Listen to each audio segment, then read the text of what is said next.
नमस्कार, मैं हूं आलोक। केंद्र सरकार ने संसद में एक ऐसा बिल पेश किया है जिसने सियासी गलियारों में हलचल मचा दी है। इस प्रस्तावित विधेयक के तहत अगर प्रधानमंत्री, मुख्यमंत्री या कोई मंत्री गंभीर आपराधिक मामले में 30 दिनों से अधिक समय तक जेल में रहता है तो उसे अपने पद से हटना होगा या स्वतः हटा दिया जाएगा।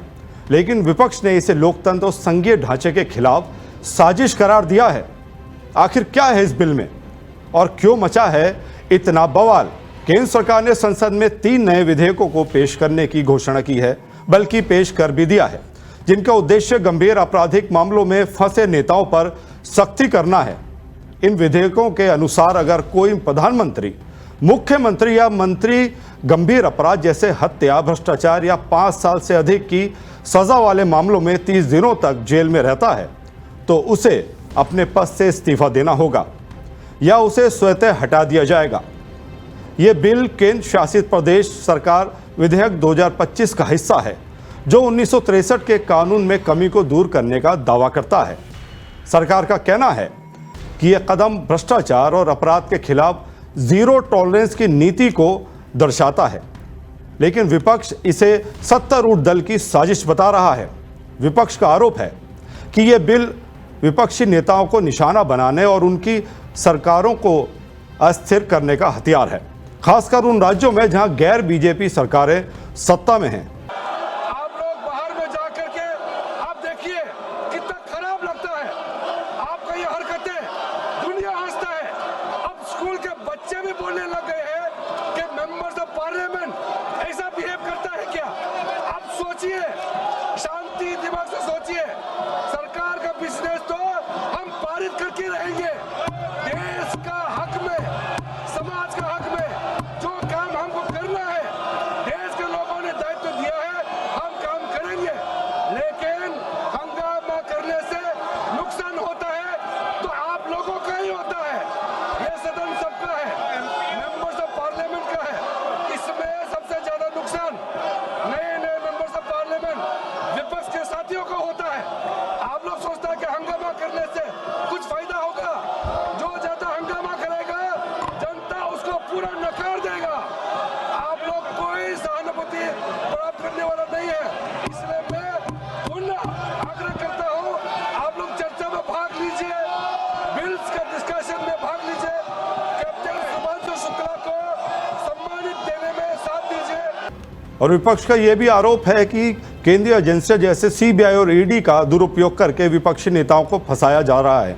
टीएमसी सांसद सागरिका घोष ने इसे लोकतंत्र विरोधी करार दिया है। विपक्षी नेताओं ने संसद के बाहर और भीतर विरोध प्रदर्शन किए। दिल्ली में विपक्षी सांसदों ने संसद भवन के मकर द्वार पर धरना दिया और कुछ सांसदों को पुलिस ने हिरासत में भी लिया। लेकिन सवाल यह है कि क्या यह बिल वाकई में भ्रष्टाचार के खिलाफ है या ये सियासी हथियार बनकर रह जाएगा? संसद में आज जो है जबरदस्त हंगामा देखने को मिला है। दरअसल गृह मंत्री अमित शाह ने 3 विधेयक को पेश किया, जिसके बाद संसद के अंदर विपक्षी दलों ने जहां उसको फाड़ने की भी कोशिश करी और जहां दूसरी तरफ हंगामा भी देखने को मिला, जिसके बाद अब ये जो विधेयक है इसको जेपीसी में भी भेज दिया गया है। लेकिन इसको लेकर विवाद भी हो रहा है कि आखिरकार जिस तरीके से ये पूरा बिल लेकर आने का प्रयास है, इसमें किस तरह की खामियां हैं और क्या ये बिल वाकई में लोगों के लिए जो ये बिल लाया जा रहा है, खासतौर पर जो इसमें नियम है संवैधानिक पद पर, चाहे प्रधानमंत्री की बात करें या फिर सीएम की बात करें, किस तरीके से अगर वो 30 दिनों तक अगर वो जेल में रहते हैं किसी ऐसे मामले में जिसमें 5 साल तक की सज़ा होती है, तो उन्हें फिर संवैधानिक पद से हटना पड़ सकता है। तो इसी पर हमारे साथ बातचीत करने के लिए जो है कांग्रेस पार्टी के सांसद हैं सुखदेव भगत जी। सर, जिस तरह का ये पेश किया गया गृह मंत्री ने, इस पर चर्चा होने की कोशिश हुई लेकिन फिर खूब हंगामा हुआ और अब इसको जेपीसी में भेज दिया। आप इसको कैसे देखते हैं? निश्चित रूप से ये जो संविधान में 130वां संशोधन बिल जो लाया गया है, भारतीय जनता पार्टी और इनकी सरकार के द्वारा विरोधियों को या जनता की आवाज़ को जो उनसे सहमत नहीं उनको दबाने की एक प्रक्रिया है ये, और एक चुनी हुई सरकार को अस्थिर करने का माध्यम इस बनाएंगे ये। क्योंकि जब लोकतांत्रिक पद्धति से ये जीत नहीं पाएंगे तो इनके माध्यम से ये लोगों को डरा के ये सत्ता हासिल करने का या बैकडोर एंट्री कर सके इसे। क्योंकि इस बिल में करीब अगर यूनियन की बात करें तो आर्टिकल 75 की बात करें, स्टेट में 164 है, दिल्ली रीजन की बात करो 239AA है, इसमें संशोधन लाने की बात यही है। मंशा ये है, मनसा इनका साफ नहीं है। मंशा साफ होता निश्चित रूप से हम लोग सारे लोग करप्शन के अगेंस्ट में है, लेकिन ये सरकार की नीयत ही साफ नहीं है। क्योंकि मैं ईडी की बात करना चाहूँगा। ईडी के बारे में सुप्रीम कोर्ट ने क्या क्या गुंडे की तरह एक्ट नहीं कर सको। इन्होंने हमेशा विपक्ष के लोगों को ईडी के माध्यम से डराने का काम किया, और ईडी ने करीब 5,982 या समथिंग ऐसे तकरीबन 6 के आसपास, 6,000 के आसपास, मैं तकरीबन कह रहा हूँ, 5,000 पर तो कोई डाउट नहीं है, 8,900 में थोड़ा कंफ्यूज कर रहा हूँ। इन्होंने केस रजिस्टर्ड किए, कन्विक्शन कितने, मात्र 8 पे, 49 को इन्होंने क्लोज किया। तो ये साबित करती है कि ईडी के माध्यम से ये लोगों को प्रताड़ित कर रही है, उन्हें डरा रही है, उनकी आवाज़ को दबा रही है।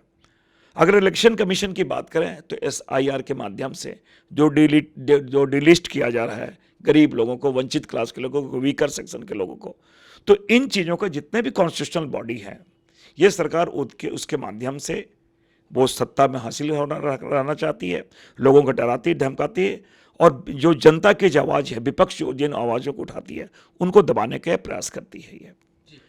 लेकिन सर, जिस तरीके से इस बिल को, जब इस पर चर्चा हो रही थी, इस विधेयक को लेकर, तो गृह मंत्री अमित शाह ने एक तर्क दिया इस पर कि जब वो उन पर जब आरोप लगे थे तो उन्होंने इस्तीफा दे दिया था नैतिकता के आधार पे, और जब तक वो आरोप मुक्त नहीं हो गए, तब तक वो उन्होंने कोई उस पद पे नहीं बैठा। इसके पीछे मैं समझता हूँ कि कितनी चीज़ें मैनेज की गई है, वो तो तड़ी पार भी थे। किस जज को कहाँ फिर बैठाया गया, क्या किया गया, बहुत सारी चीज़ें। इसलिए मैंने कहा कि पूरी लोकतांत्रिक पद्धति में ये ना, उनको एक दिमाग की तरह ये लोग खोखला कर रहे हैं, इसलिए इनकी नीयत पे शक होती है। वो सारी चीज़ उन्हें भी मालूम है कि उन्होंने क्या किया, लोगों कैसे मैनेज किया गया, क्या चीज़ें हैं। मैं आरोप नहीं लगा रहा हूँ, लेकिन जो चीज़ें जनता जानती है ना, वो उस सत्यता को जनता जान रही है।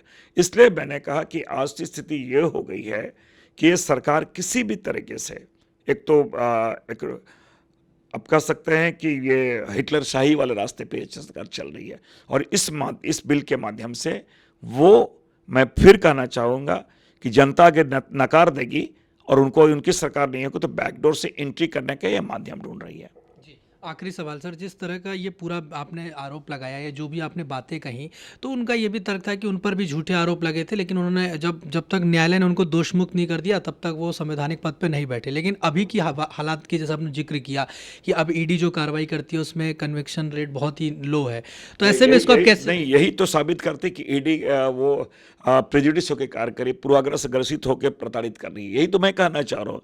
ये इन एजेंसियों के माध्यम से वो स्वतंत्र नहीं होते हैं, इनके गुलाम की तरह वो कार्य करते हैं। यही बात तो मैं कह रहा हूँ। धन्यवाद। तो देखिए, हमने बातचीत करी कांग्रेस पार्टी के सांसद सुखदेव भगत से। वीडियो जर्नलिस्ट मयंक के साथ मेहमान शुद्धू बेट, दिल्ली 24 भारत, दिल्ली। केंद्र सरकार ने विपक्ष के आरोपों को सिरे से खारिज किया है। केंद्रीय गृह मंत्री अमित शाह ने कहा कि यह बिल भ्रष्टाचार और अपराध के खिलाफ सरकार की प्रतिबद्धता को दर्शाता है। उन्होंने विपक्ष पर तुष्टीकरण की राजनीति करने का आरोप लगाया है। किरण रिजिजू ने कहा कि यह बिल किसी समुदाय या धर्म के खिलाफ नहीं है, बल्कि ये पारदर्शिता और जवाबदेही बढ़ाने के लिए है। सरकार का दावा है कि इस तरह के कानून से जनता का भरोसा शासन व्यवस्था पर बढ़ेगा, लेकिन विपक्ष का कहना है कि इस बिल में गिरफ्तारी के दिशा निर्देशों की कमी इसे मनमाने ढंग से इस्तेमाल करने का हथियार बना सकती है। इस बुलेटिन में इतना ही। हमारे साथ बने रहिए और अपना ख्याल रखिए। नमस्कार।